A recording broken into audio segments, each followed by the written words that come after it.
Just before I call a member, could I just mention the member who's been on his phone? If you want to use the phone, that's for the lobbies, not in the House. I call Ian McKelvey.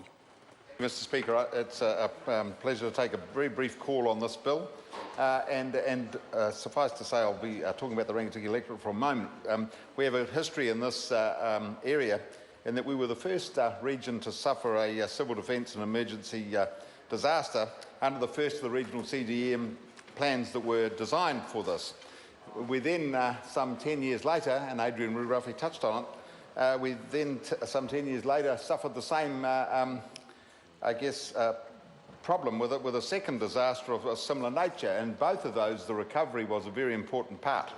So, Mr Speaker, this bill goes a long way to improve those processes, and experience of Christchurch obviously helps improve those processes as well. So it's a continual improvement in my view, and I've got a great deal of pleasure in commending this bill to the House.